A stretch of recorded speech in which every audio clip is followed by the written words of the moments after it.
Morning, everybody. I'd like to welcome you to the March 5th Curriculum Committee meeting. The time is 9:15 a.m. and I'm calling this meeting to order. I need an approval of the agenda, please. So moved. All in favor? All in favor, everybody? Aye. 4-0, thank you. I need an approval of the meeting minutes from January 22nd.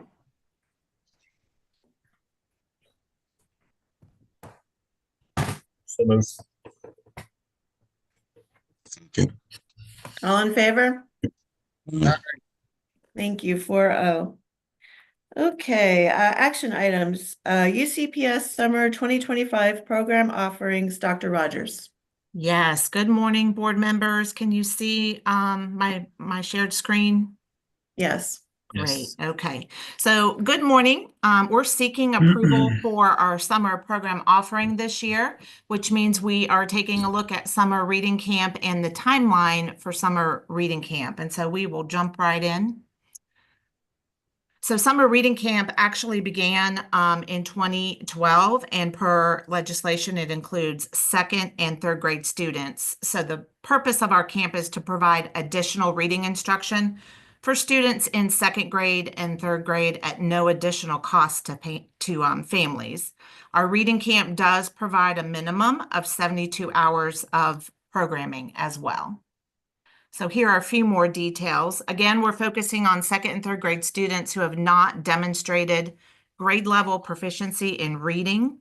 And our camp is designed to help our non-proficient readers experience and gain necessary skills to read so that by the end of their third grade year, they are reading on grade level. And of course, our programming is aligned to the science of reading. You can see the dates, the 3 weeks and the dates on the screen for our camp this year. And we facilitate this camp to ensure that students are making progress in reading so that they are on grade level by the end of the third grade year. When we take a look at when we take a look at student hours for the camp, our students attend 6 hours a day. You see the times there on the screen. The start date for students is June 13th and the end date is July 3rd. We're very happy about that because many years we have to take a break across the 4th of July. Staff hours are all staff will work a 7-hour day. You see the hours on the screen. Staff also are bookended by 2 additional work days. The first work day is June 12th. And the final workday is July 7th. Our locations are still being determined. We're working closely with facilities and looking at construction schedules and so forth with Mr. Moore.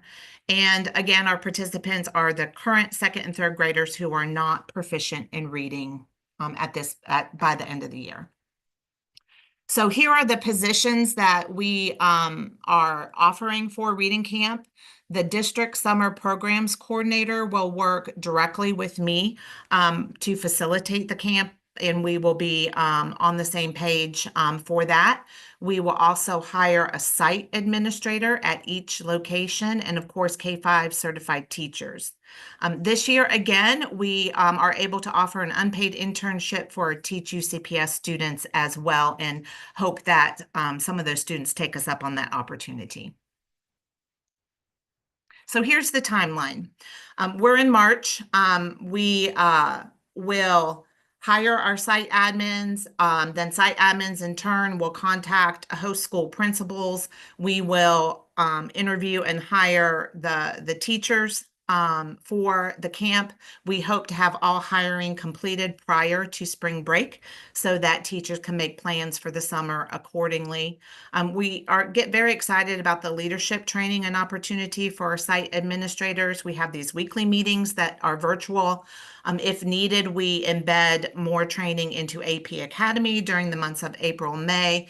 And of course, any additional trainings or meetings will be scheduled as needed. And finally, with our our timeline is our family notification. So in April, we send out our invitation letters to families, and then the site administrators create their class rosters in May and June, and our site administrators do direct communication with families in May and June as well. So I'd like to open it up for any questions you may have. Morning, Dr. Rogers. Good morning. Excuse me. I have a couple questions. When parents are notified about the program, it's information that's sent out to them. Is there some type of interest meeting that is provided for them where they can come to a location and someone can articulate to them what this program is going to look like throughout the summer and things of that nature? Yes, sir. For the past several years, we've hosted an open house at the site location in order to inform our parents and help them to understand what the day looks like. And the site administrator is there to answer any questions that the parents have. A requirement for the parents, or even if they don't attend the open house, they are still the child is still eligible to take advantage of this? That is correct. It's not a required meeting. It's invitation. And my last question, at the end of the summer, when they have completed summer camp or what have you, is there some type of celebration that is provided for the students and the parents? Yeah, so the whole concept of our summer reading camp is camp. So the site administrators do an excellent job of creating a culture of fun. There are themed weeks, there are celebrations of every step along the way, and it culminates in some kind of activity to recognize the students and their progress and the experiences that they have had. Is able to attend?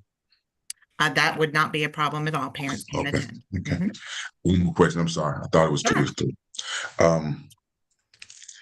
So during the camp, because as the students are in this camp, parents, I feel like parents really need to know how to, outside of the camp, support their child or their children academically. And sometimes education not only can be intimidating to a child, but it can also be intimidating to a parent for whatever reasons. Are there opportunities where potentially the parents can come during the summer camp and just observe how the coordinators are helping their child to comprehend what they're being taught, so that they can take those same skills possibly home when their child comes to them after school, or just doing leisure time when they're out of school for whatever, and just use those skills to help their child to continue to be successful outside of the camp? Well, Reverend Kirkpatrick, across the years, our site administrators have gone in the direction of family resources, parent opportunities to come see. That is a natural part of the 3-week camp. So yes, and then we have some resources that we can share with our site administrators to push out to families. Our site administrators also have the ability to send ConnectEd or Final Site messages as well. So communication is a big part of our reading camp, and that's part of our weekly meetings with the site administrators, is to help them navigate the communication needed to have a successful camp. So I hope that answers your question. Yes, ma'am. Yes, ma'am. Thank you, Dr. Rogers. You're welcome. Madam Chair, I have a question. Dr. Rogers and Dr. Houlihan, feel free to jump in if this hits you as well. What's the success rate over the years and the benefit of this camp? So the ideal goal is for our students to become proficient readers by the end of 3rd grade, right? So we do see progress. We measure progress with our M-Class assessment. So we do see progress, and we do have a number of students that at the end of summer are proficient through our assessment process. I would say it's about a fourth of the students overall across the years that I have facilitated the camp. In addition to becoming proficient, we also look at growth because we need, our objective is to move the needle and provide experiences for our students so that they make progress and they gain proficiency. Excellent. Any other questions? I was just wondering, is there, because I always see this every year when the camp information goes out, is there like an email or a point of contact? So if parents have questions ahead of time, they have a place to ask those questions. Absolutely. That's the role of the district summer program coordinator and or the site administrator. And then of course, I'm always available. So when they get the letter, is there something in the letter that is a way for them to contact if they have questions? Absolutely. But our site administrators make direct contact first and introduce Okay. themselves, and the open house helps and all of those strategies. Okay, and give Tremendous. them all the information as far as if they have questions. That's- Okay, that's and it correct. includes transportation and meals, right? Yes, ma'am. Okay. If there's not any questions after these, I just need a motion to send this to the full board for approval. Don't move, Madam Chair. All in favor? Aye. Aye. Okay, 4-0, thank you. Next up, strategic staffing proposal, Monroe Middle School, Dr. Houlihan. Yeah, I'll kick this one off. Good morning, everyone, and thank you for being here this morning. Good So today we have a proposal for your consideration to send to the full board for Monroe Middle School. Let me begin by saying a big thank you to the leadership and staff at Monroe Middle School for their hard work and for all that they're doing for our children. As you all know, Monroe Middle School has been identified by the state of North Carolina as a persistently low performing school. We have a goal in Union County Public Schools to get all of our schools at a C rating or higher. We're continuing to see good progress at Monroe Middle School, yet we still have some challenges, mostly as it comes to staffing. As you will see in the presentation, over the last few years, we've had about a 35% turnover rate at Monroe Middle. We also have a significant number of individuals that are working there that are on an alternative license. And so today's proposal is really looking ahead to next fall and is going to be a very strategic staffing proposal aimed at trying to recruit highly certified and highly effective teachers specifically for 8th grade. Why 8th grade? That is what I call a high stakes testing grade. It's the only grade level in our middle schools where children take an end of grade assessment in 3 different subjects: ELA, math, and science. So our goal is to start with our 8th grade for next year, really be much more strategic and focused on recruiting and retaining highly effective educators that have a proven track record of success in the classroom. And so you're going to see that our goal here is to really significantly improve our 8th grade results, which will ultimately improve the overall school and the performance grade of the overall school. When you see the proposal, you'll notice that about the 3/4 of this proposal is focused on recruitment and retention, but the other 1/4 of this proposal is focused on performance. And so I will turn it over to our staff. We've got a number of individuals here that are going to kind of walk through this presentation, and we'll take questions at the end. So thank you. So I believe Dr. Plew is going to speak to why we are considering strategic staffing at the HSA at Monroe Middle School. So I'll turn it over to Dr. Plew first, and then I'll take the next slide. Yes, sir. So, I think this is, as Dr. Houlihan said, it starts out as a recruitment strategy.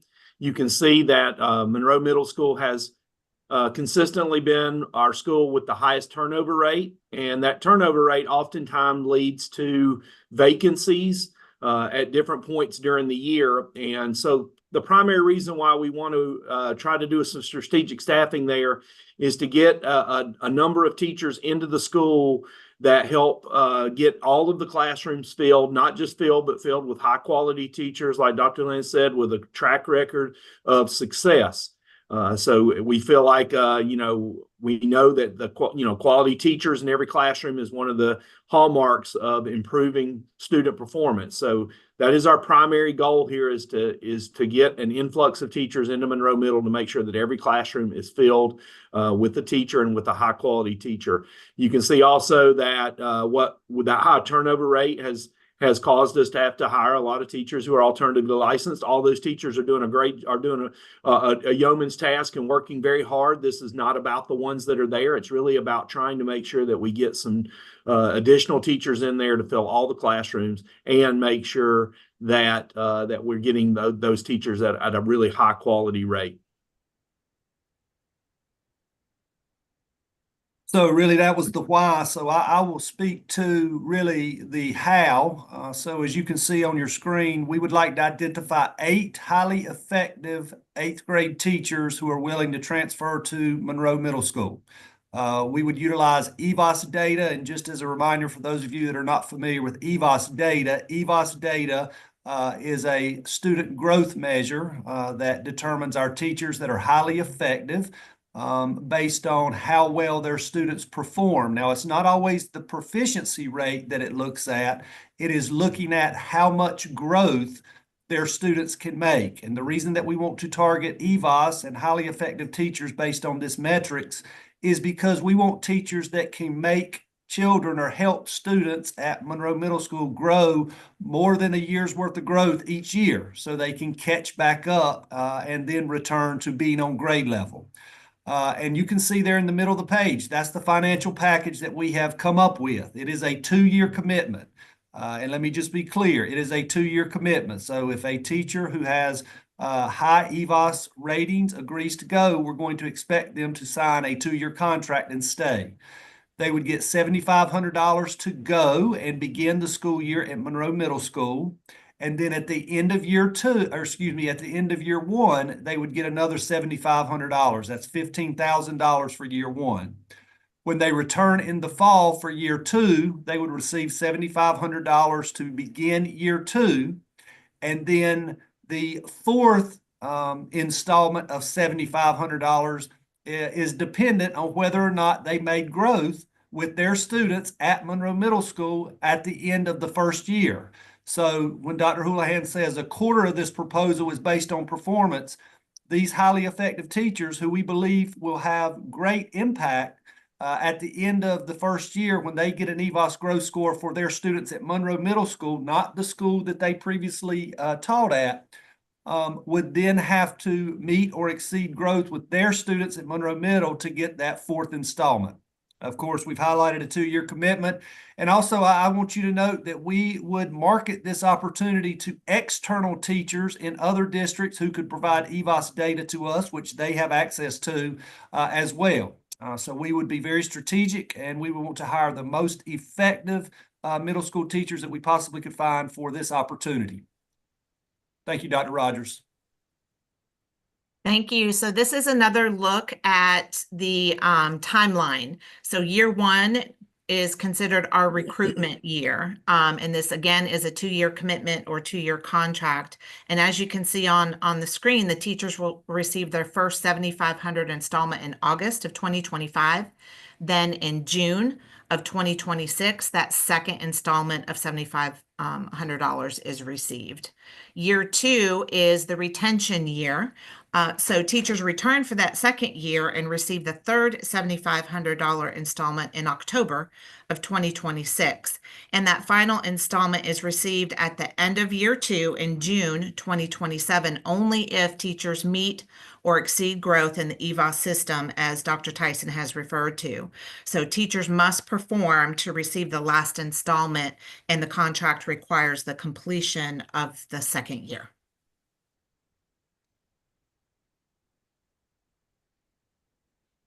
So really next steps, of course, we would begin marketing this initiative after the full board meets and approves this opportunity. Of course, I would work with Dr. Plew through Human Resources. Dr. Plew would post these specific positions for Monroe Middle School.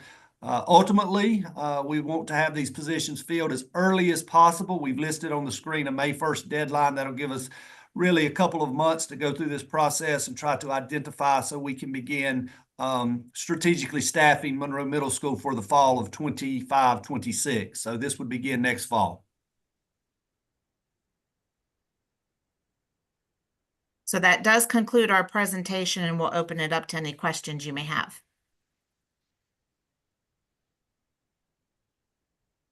Does anyone have any questions?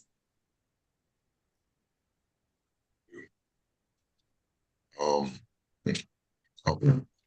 Thank you guys for that presentation. I know you mentioned about the turnover rate. Do we have a maybe like a detailed? Do we have detailed explanations of the turnover rate? And I mean, I'm not asking for it to be shared right now. If it's not information that can be shared, but do we kind of know why we're having such a strong turnover rate at Monroe Middle School?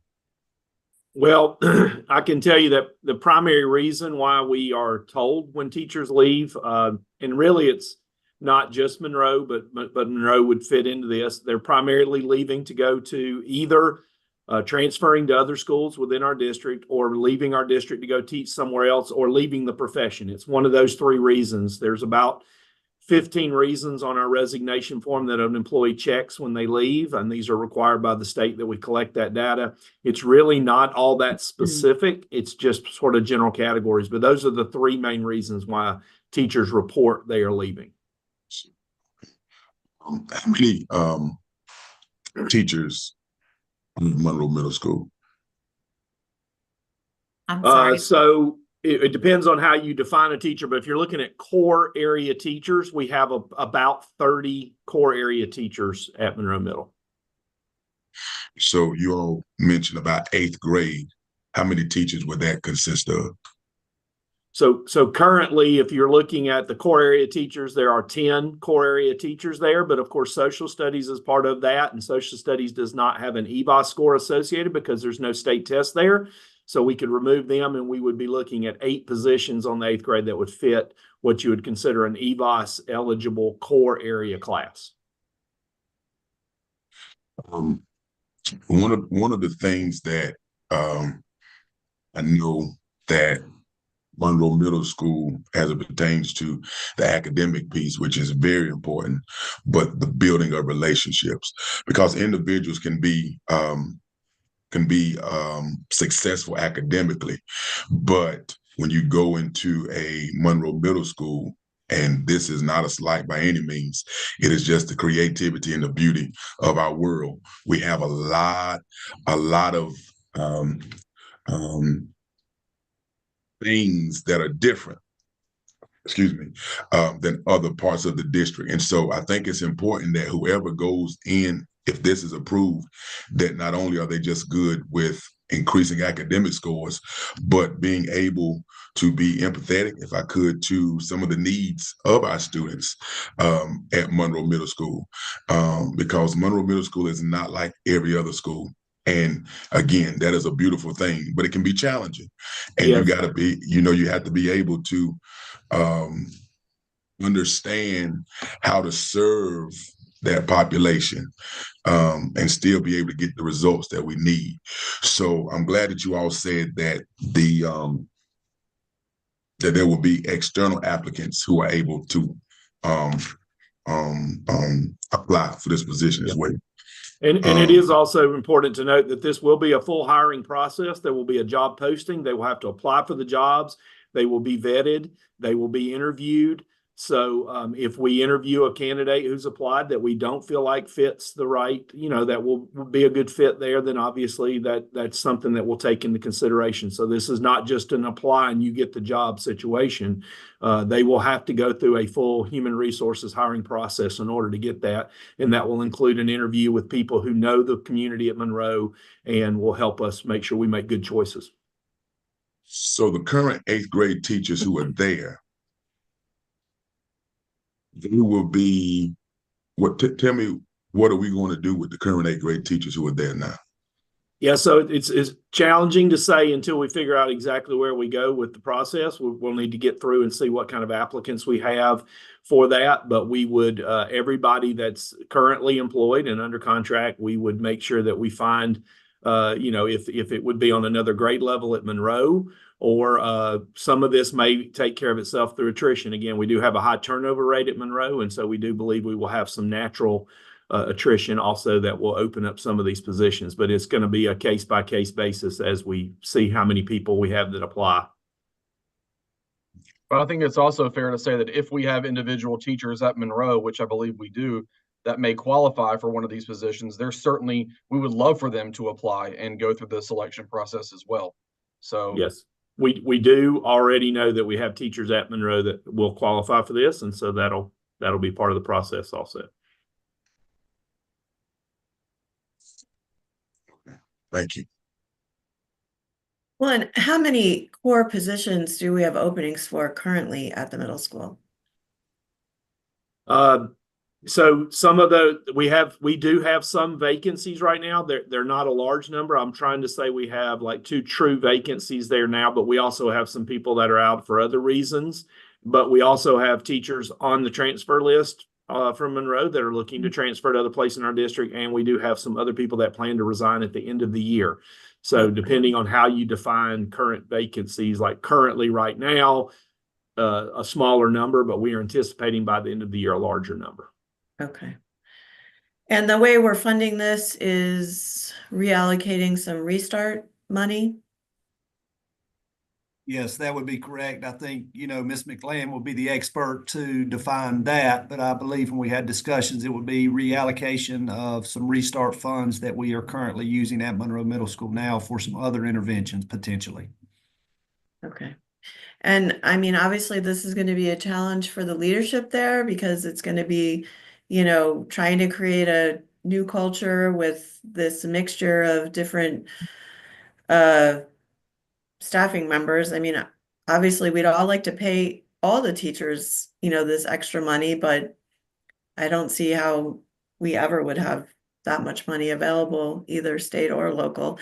I'm wondering too, since we're focusing on 8th grade, maybe this would be another opportunity to get our families engaged and get those students really up to speed because they're going to be starting high school and they could really start thinking about what they want to do when they graduate high school. And maybe this would be another opportunity to really bolster that some more. I know we already do a lot of good work with that, but since we're focusing on 8th grade, it might be another opportunity. Does anyone else have any questions? Thank you, Madam Chair.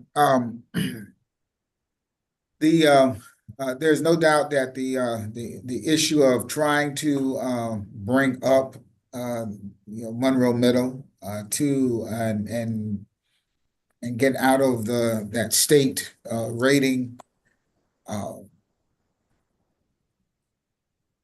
These are hard times as it relates to Monroe Middle, and it's personal to me. It's simply because I've had 2 children to go through Monroe Middle. And I understand Monroe. It may be different now. We've been away for some years, but it's still Monroe Middle School to us. And if we have to do this, if we're at the point where we have to look and surgically bring in teachers that have the ability to do this. As much as some may not make the cut, if you will, those teachers are still going to be with UCPS. And it is my expectation after hearing this presentation and seeing it that Monroe Middle will get to the point where we can change the culture. We can create a learning environment there that will, and these teachers that have this additional expertise, hopefully they will create a culture of learning. And we know that no matter where in the country a school is, if you bring in the good teachers, you provide a good environment, Yes, making sure that cultural aspects of a community have a concern, but the greatest concern is to get those children on level. And if this is something that can help that, then I'm highly behind it.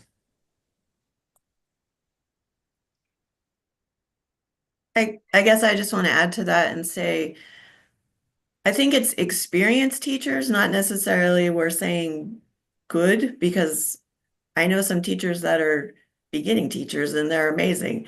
But the experience could help with all of our beginning teachers. I know that's an area that we've And really that's been what I trying meant. to. That's what I was saying, Madam Chair. If I use good, but the experience. So Oh, okay. But that would also help because they could help mentor the beginning teachers there, the alternative licensure teachers there, and then maybe, that helps just with teamwork together to build it across the board stronger.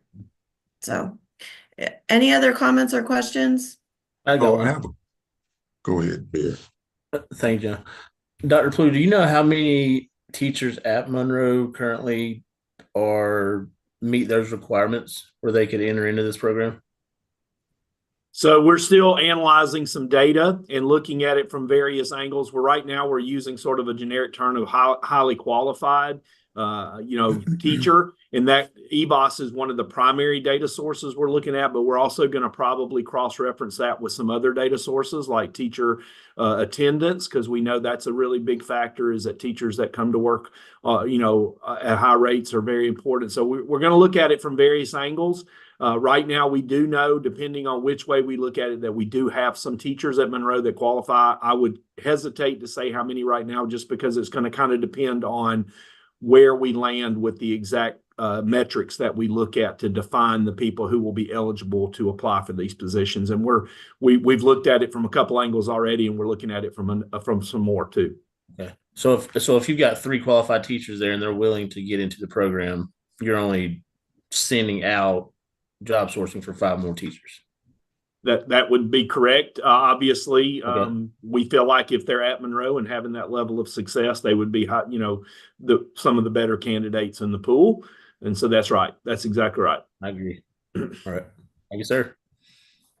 and Madam Chair, when I said create a new culture, that's exactly what I was talking about, because hopefully those experienced teachers that come in, the other teachers will see that and raise their game.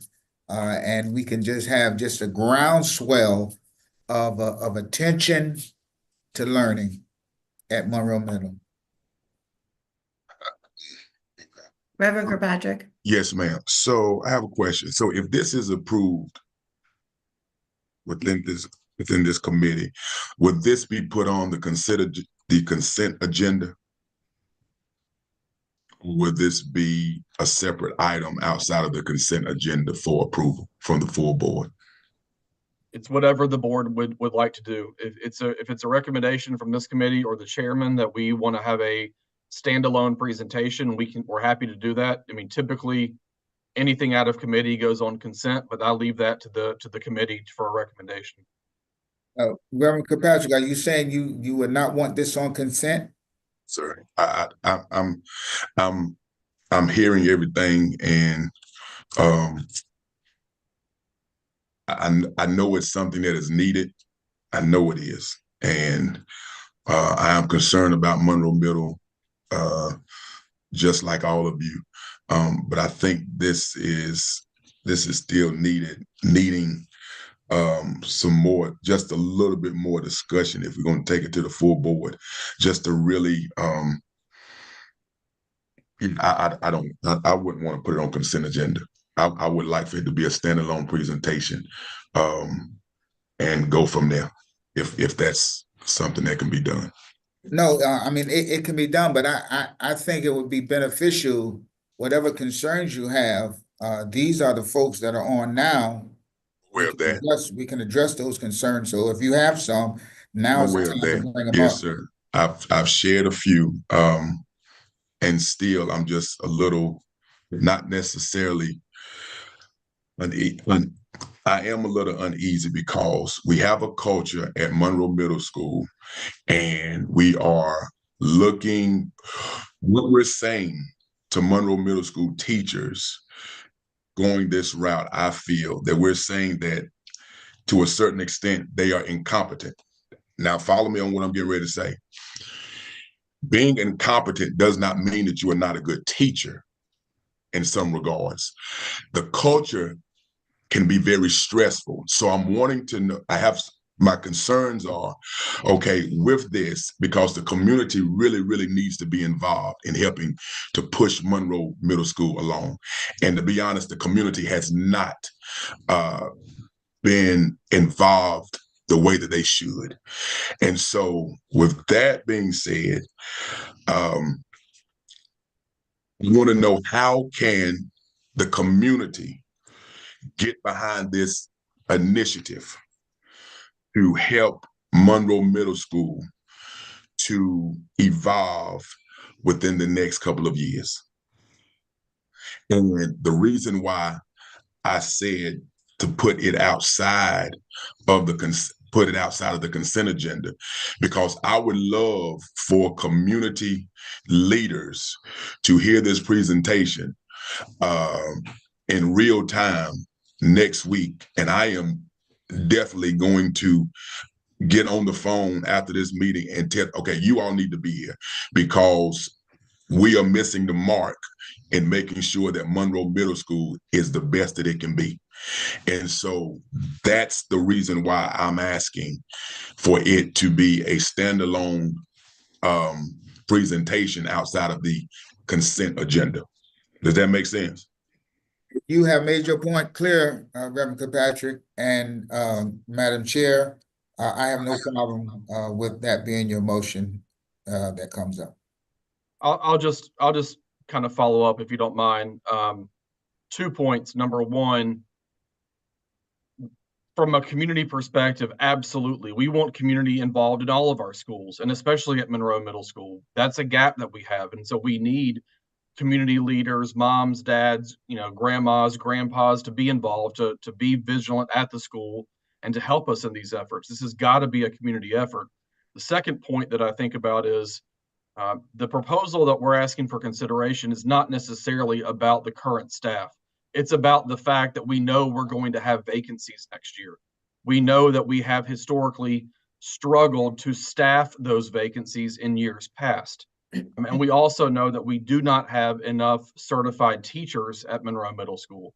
So projecting ahead, it's very clear to us that what would it take to get experienced certified teachers to come to Monroe Middle School from either in Union County or outside Union County that have a track record of success.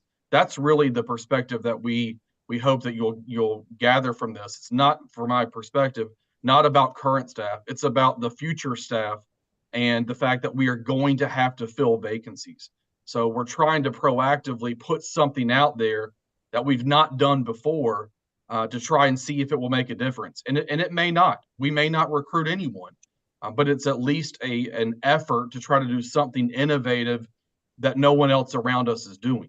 And as I've said before, we'll be happy to come back to this committee with updates on a regular basis on how that recruitment effort is going if it's approved by the board. So I thank the committee for the discussion, and I appreciate your support. Ms. May and committee, if you want this to be a standalone item, we certainly can. Not a problem. Okay, thank you. And I guess my other thought too would be, I hope that we're going to go and have a meeting with the staff currently at Monroe Middle so that, any questions they have can be answered. They're not going to feel like, their jobs are in jeopardy. I mean, we really have to make sure that we listen and that we try to take any feedback that they give and, move forward to be as productive as possible with this. Because, I mean, we all obviously want Monroe Middle to be the best and get the best and, just have a really good culture there. Okay, I need a motion if we don't have any more questions or comments, just to send this to the full board for approval. So move, Madam Chair. And it can be, during Reverend Benson, we can discuss having it be an item, that they can give the presentation on I instead of it being stand- on consent? Yes, this will be, I motion that it be a standalone item, sent to the board. Okay. And Reverend Kirkpatrick, second. All in favor? Aye. Okay, thank you. 4-0. Next up, we have sole source purchase Western Psychological Services. Dr. Rogers. Yes, our final agenda item is approval for a sole source purchase for our EC department. So this includes purchases for various protocols offered only from Western Psychological Services, and our psychologist, speech language pathologist, occupational therapist, and physical therapist use these protocols. So they're used year over year, so we have to replenish them, and then as the protocols are revised and updated, we have to purchase the new editions of the protocols. So although the cost may vary from year to year, last year we spent about $13,000, and funding comes from existing and new grant money for related services specifically. So Sarah Staley, our Assistant Director for EC, is here to answer any questions you may have. Good morning, Sarah. Good morning. Does anyone have any questions? Okay. Go ahead. Madam Chair, I don't have any questions, but is there something that Ms. Staley thinks that we should know? I think Dr. Rogers explained it very well. We use those protocols for evaluation to determine eligibility for students across our 14 disabling categories. So as the state does not tell us what assessments we have to use, they tell us what types of assessments, and our psychologists, occupational therapists, speech therapists, and physical therapists are allowed to choose. So we try to have a variety of different assessments, and these are the ones that are only produced by the Western Publishing Service. Thank you. You're welcome. If there's no other questions, I need a motion to send this to the full board for approval. Can I get a second? Oh, second. All in favor? Aye. 4-0. Thank you very much. Our next meeting date is March 26th at 10 a.m. via Zoom, and I need a motion to adjourn. So move, Madam Chair. All in favor? Aye. 4-0. Thank you. Thanks, everybody.